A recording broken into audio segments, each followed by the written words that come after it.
Athena's True Voice by Eva Tsai and Ellie McCoy.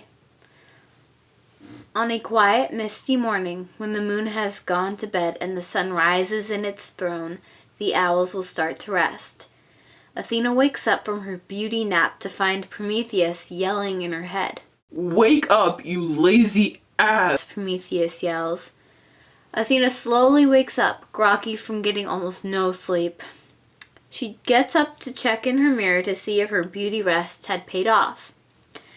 "Oops," Athena says, looking at the mess that was her giant hair. "Listen, honey, you got to saunter on over to Athens and give some advice to your people. You hear? They're waiting by that olive tree of yours that they worship so much. Not that you're the one that came up with the olive tree anyway," says Prometheus. "But Master, my hairline's a mess. I can't go out like this. I need to go find Aphrodite. She'll know what to do," Athena says aloud as she checks her roots in the mirror. "I don't care about your stupid hairline. I just want you to stand in front of your olive tree and make it look attractive while you repeat the words I tell you." Prometheus was starting to get impatient with Athena.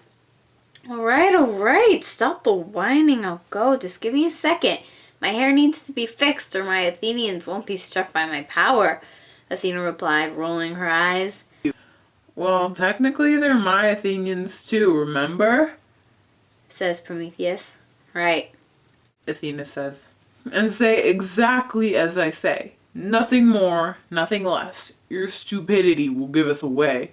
Everyone already thinks we are scheming something," says Prometheus. "Just go! I know what to do. We've been over this approximately 86,872,298 times since when I sprung out from Zeus's head," Athena replied straightforward.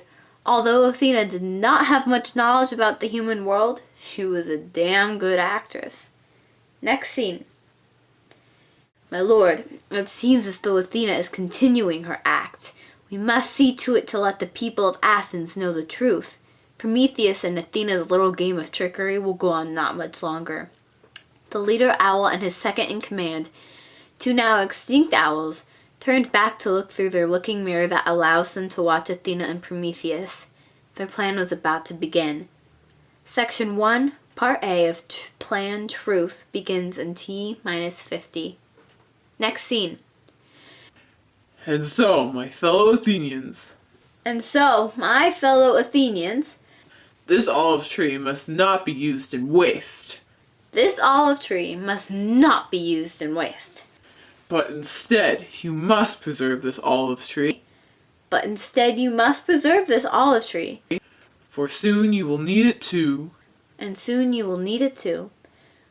Wait, Prometheus, what was the last part? You were muffled, Athena whispers to the voice inside her head, Prometheus, in desperation. Everyone was staring at her, waiting for her to finish. Athena had decided to come to Athens in the form of a wise man. A woman would never be listened to in Athens. An old man is looked up to with great respect and known as the wisest of the humans. But alas, Prometheus did not answer her.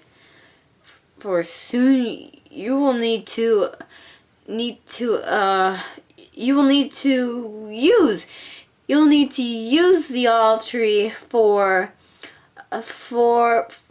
sea. Yes, for your sea travels," Athena finished with a nod.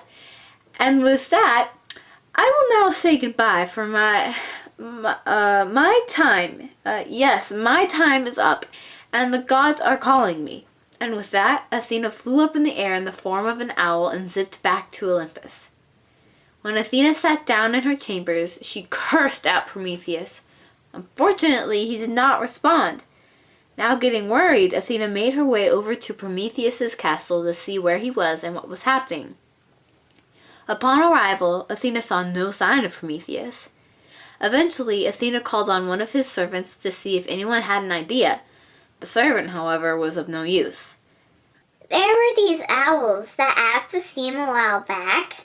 I haven't seen him since," the servant answered Athena willingly. "Well, if you see him, let me know," Athena said as she was walking away from the servant and heading towards the garden around the back. Next scene. And soon you will need to... Prometheus was just in the middle of telling Athena what to say when a group of her sacred animals flew in his window and sat on the perch. Getting distracted, Prometheus wandered over to see what they wanted and why the owls were there. "We know what you've been doing, and if you don't stop, then by Jove, we will make you," the owl growled in Prometheus's face. I don't know what you're talking about. Prometheus stuttered.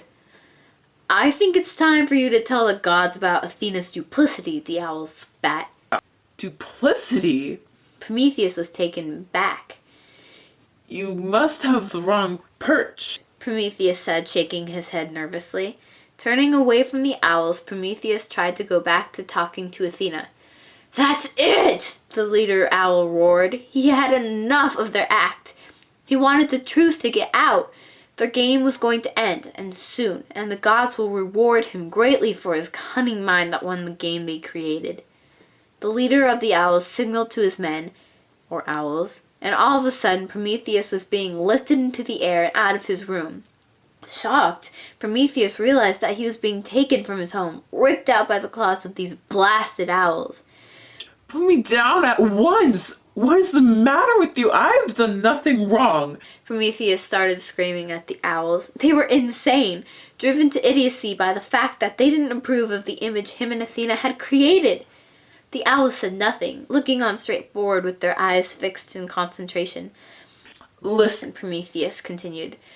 We can be civil here. There is no need for this. Just put me down. Prometheus cried nervously. "Silence!" the leader hissed out. "We are approaching." Approaching what? What is it? Prometheus despaired. Just as Prometheus finished his sentence, a great castle came into view. Prometheus recognized it as the owl's lair. It was set on top of a mountain, where a flat portion jutted out holding the castle. Prometheus stared in wonder at the beautiful castle. As the owls started to descend, Prometheus couldn't stop thinking about how he was going to get himself out of this mess. Once on the ground, the owls pecked at his back and made him move forward until he was walking through the halls of the grand castle.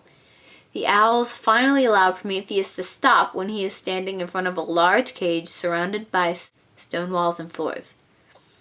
The owls, throwing Prometheus inside, shut the cage door and in came the leader owl. "Well, Prometheus, it seems as though you finally met your match."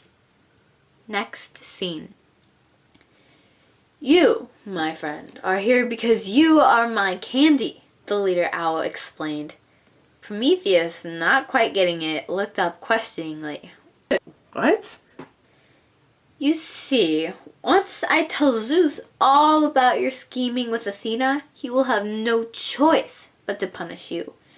Once he learns that I was able to catch you and bring you here, he will reward me. You are my candy, the sweet to my accomplishments. The one that will give me my reward, my bigger treat," the evil owl replied with a sly smile on his face. "In 2 days' time, your secret will be known by everyone, people and gods alike." And with that, he walked out of the room, laughing evilly at his plan. Prometheus started to get panicked. He never wanted the attention of being the most knowledgeable. It was too much pressure. Everyone would be looking at him with so many questions. When Athena popped out of Zeus's head, Prometheus saw the perfect opportunity to mask his identity. He would communicate his knowledge through Athena, who would then relay it to the people. Now, all because of these stupid owls, Prometheus' secret would be out, and all that he worked to build up would be gone. Just then, a loud clunk echoed around the room. Rocks shaped like icicles had been falling from the ceiling all day, and they were sharp too. Prometheus was starting to get real tired of them. They hurt, and they came out of nowhere and either sliced you up or missed you. Then an idea popped in Prometheus' mind. What if he took these rocks and picked the lock on the cage? Once the cage opened, he would sneak out while the owls were all sleeping, which happened to be during the day. Gathering some of the sharpest rocks, Prometheus set to work on picking the locks. He picked the locks until he mastered how to unlock it, stopping only when he heard someone coming. When day finally came and the owls were asleep, Prometheus unlocked the cage. He stepped out quietly and started slowly walking down the halls. A few right turns and a whole lot of wrong turns later, Prometheus was out of the castle. The only problem was he had no idea how to escape. He was on top of a mountain, in a castle that was not his own. Well, well, well. Look who used his brain only to find a dead end in the road, the leader of the owls said. Behind him, his whole clan was gathered. Suddenly, an idea popped into Prometheus's brain. He still had some of the sharp rocks he used to pick the lock. Even though Prometheus was outnumbered, he was smarter than the owls and could move faster on ground. So, Prometheus started his last and most desperate plan. He lunged forward and grabbed one of the owls, jabbing the rock into the side of his neck until he had died. "No!" the owls all shrieked. Taking this approach as a sign of war, they started flying up and diving down at him, trying to poke his eyes out or claw him until he bleeds out. However, Prometheus was quicker. He put 2 icicle-shaped rocks in his hand and jabbed them in an owl's neck as they dived toward him. As more and more owls began to die, Prometheus started to get tired. There were only a few owls left, but the owls saw that he was getting tired. They grabbed hold of him by his robes and started dragging him back into the castle. Athena, on the other hand, took this moment to dive into battle with her flying Pegasus, grabbing hold of Prometheus's robe, pulling him up on her Pegasus. She had found out where Prometheus was through the servant. The servant had seen where Prometheus left through the window while she was cleaning it. Athena may not be as smart as Prometheus, but she knows how to get out of a mess. Next scene, a few years later. As time went on, Prometheus and Athena did not hear anything from the owls anymore. They had lost their leader. And they were a dying species. And this, my friends, is how the sacred owl of Athena became extinct. The end.